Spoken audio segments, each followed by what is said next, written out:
Bonjour à tous et à toutes, aujourd'hui on se retrouve pour une nouvelle série de tutos sur Google App Script. Dans ce premier tuto, on va voir comment créer une web application avec Google App Script, ainsi que les avantages et inconvénients d'utiliser cet outil. Donc c'est parti. Les avantages, donc c'est lié au service Google, Calendar, Gmail, tout ça vous connaissez. Pas de serveur à payer ni à configurer. Vous avez 15 Go gratuits, donc les 15 Go en fait ça correspond à l'espace de stockage de votre Google Drive. Si vous voulez avoir plus que 15 Go, il faudra par contre payer, effectivement.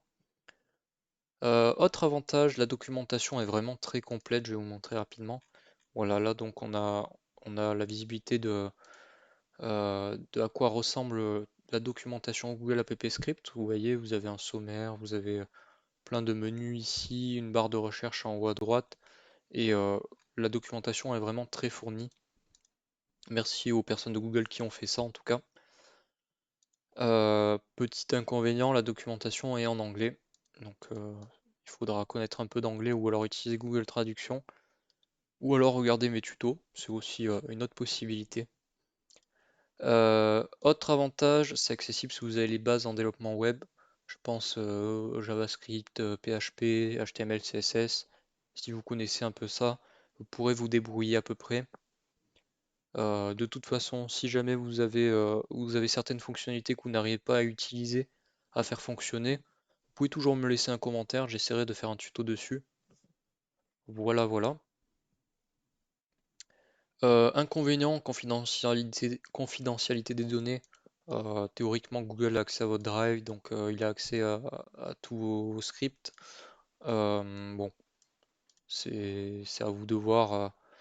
Si vous voulez faire des choses, si vous avez rien à vous reprocher, il ne devrait pas y avoir de problème là-dessus, je pense. Base de données des Google payante. Si vous voulez utiliser la base de données Google, c'est payant, effectivement, c'est pas gratuit, mais je pense pas que ce soit très cher. J'ai pas regardé les prix. Vous pouvez aller voir, vous tapez base de données Google sur Google, vous devriez trouver. Documentation en anglais, j'en ai déjà parlé. Droit d'accès à l'application un peu brouillon, on reviendra là-dessus. C'est vrai que c'est parfois un peu brouillon. Je reviendrai là-dessus dans des futurs tutos. Donc maintenant, comment créer votre première web application? Clic droit dans votre Drive, avoir un compte Google, bien sûr, je le précise, mais bon, ça paraît évident. Avoir un compte Google, allez sur votre Drive, faites un clic droit dessus, plus, alors là on voit pas très bien, plus Google App Script, vous cliquez là-dessus. Ça va vous créer en fait un fichier Google App Script qui ressemblera à ça, et ça va vous ouvrir un nouvel onglet où vous aurez votre éditeur de projet. On va passer en revue rapidement les différents, l'interface en fait de cet éditeur de projet. Donc premièrement, vous avez l'éditeur ici. Là, les déclencheurs, donc on verra dans une prochaine vidéo également. Les exécutions, donc ça c'est toutes les exécutions de vos fonctions exécutées côté serveur. Si elles se sont bien passées, la durée d'exécution, l'heure d'exécution.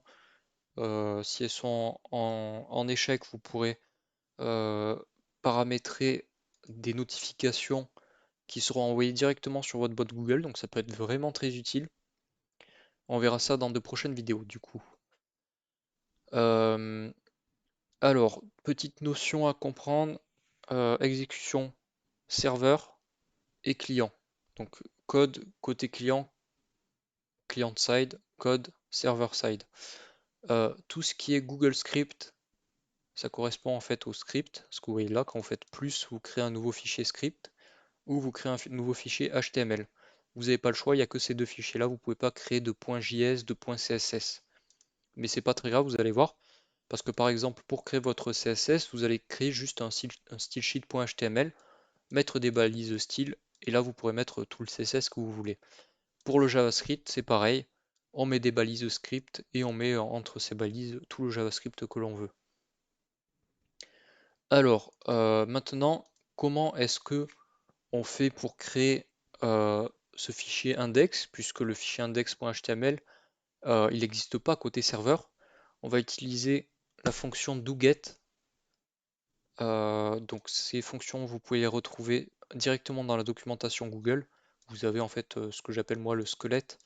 Je ne sais pas si c'est exactement le vrai nom. Vous pouvez copier l'exemple de code ici, là. Donc vous avez la fonction doGet et la fonction include.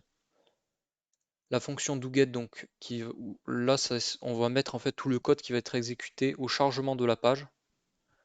Donc ça peut être très utile, par exemple, si vous voulez vérifier, j'en sais rien, l'utilisateur qui accède à votre application. Avec des différentes fonctions Google, vous pourrez récupérer l'email de la personne qui accède à votre application, par exemple. Euh, donc là, dans le create template from file, il faudra mettre en fait le nom de votre fichier index.html, du fichier HTML qui sera chargé. Voilà. Donc là, en l'occurrence, moi c'est index, donc j'ai mis index ici. La fonction include, à quoi elle sert? Elle sert en fait à include les fichiers .html qui ne sont pas dans votre fichier HTML. Je ne sais pas si c'est très bien expliqué. Par exemple, là, je vais vouloir inclure le stylesheet.html et le javascript.html. Je vais faire en fait, à travers une balise, exécuter du code côté serveur. Exécuter une fonction, même une fonction Google Script. La fonction Google Script, là, c'est la fonction include, donc je vous ai montré juste ici, qui va nous permettre donc d'include le stylesheet qui est là et d'include le JavaScript qui est là. Si vous mettez pas cette include, en fait, il n'y aura aucun lien entre votre index et votre stylesheet. Donc si vous mettez plein de CSS là-dedans, que vous mettez pas le include ici, euh, il n'y aura aucun lien entre votre stylesheet et votre index, ce qui fait que le CSS ne sera pas exécuté. Pareil pour le JavaScript, il faut l'include. Je vous montrerai une autre façon d'exécuter du code côté serveur avec du JavaScript dans la prochaine vidéo sûrement, le prochain tuto ou dans les 2-3 prochains tutos qui suivront. Ça en fait c'est une fonction. Ça vous permet d'exécuter du code côté serveur mais uniquement au chargement de la page. Donc si vous mettez une fonction Google Script entre balises comme ça, elle sera exécutée au chargement de la page. Maintenant, je vais vous montrer comment déployer votre application pour qu'elle soit accessible. Donc, vous allez dans Déployer, Nouveau déploiement. Là, vous mettez une description, ce que vous voulez. Exécuter en tant que, je vous conseille de mettre utilisateur accédant à l'application web. Sinon, quand vous allez aller dessus, en fait, ça va faire comme si vous y accédez avec tous vos droits. Donc, ça, c'est pas forcément la meilleure façon de tester, on va dire. Moi, je vous conseille de mettre ça. Et qui a accès? Donc là, c'est selon votre bon vouloir. Est-ce que vous voulez que vous seul ayez accès à votre application? Ça peut être utile si vous faites des petits scripts pour, j'en sais rien, si vous voulez faire des statistiques sur votre chaîne YouTube ou quoi, que vous voulez que vous seul ayez accès, vous mettez moi uniquement. Si vous voulez rendre accessible le lien à n'importe qui a un compte Google, il faut avoir un compte Google pour y accéder quand même. Vous faites tout utilisateur possédant un compte Google. Après, vous faites déployer, donc je vais pas le faire. Vous pouvez gérer les déploiements ici. Donc chaque déploiement a une URL qui lui correspond. Donc ça, il faut bien le comprendre. Si vous créez un nouveau déploiement, il y aura une nouvelle URL qui sera créée. Donc par exemple, si vous mettez, j'en sais rien, une version 1.0 ou une version production de votre application, vous envoyez le lien à un collègue ou à un ami, j'en sais rien, euh, que vous déployez une nouvelle version, il faudra, si vous la déployez directement ici, déployer nouveau déploiement, il faudra lui passer la nouvelle URL, sinon il accédera à l'ancienne version de votre application. Si vous voulez que l'URL reste la même pour un nouveau déploiement, il faut aller en fait dans Gérer les déploiements, vous cliquez sur Modifier ici, et là vous faites Nouvelle version ici. Donc ça prendra la version actuelle, là, current, la version, ouais c'est ça, la version actuelle euh, de votre code en fait.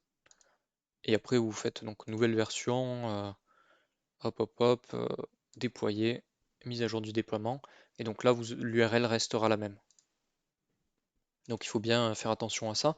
Vous avez aussi une fonctionnalité qui vous permet de tester les déploiements. Donc ça vous permet en fait d'accéder à une URL de développement. Euh, Vous pouvez la passer à des collègues si vous en avez besoin.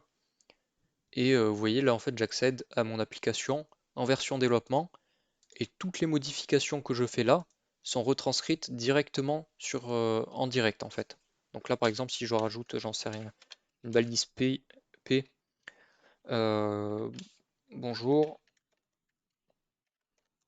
j'enregistre. Donc vous faites un CTRL S pour enregistrer ou vous cliquez sur la disquette ici. Si j'actualise la page, vous allez voir, voilà, on a bonjour qui s'affiche. Tandis que si je vais dans gérer les déploiements, que je clique sur l'URL qui est là, on n'a pas le bonjour parce que j'ai pas redéployé ma version.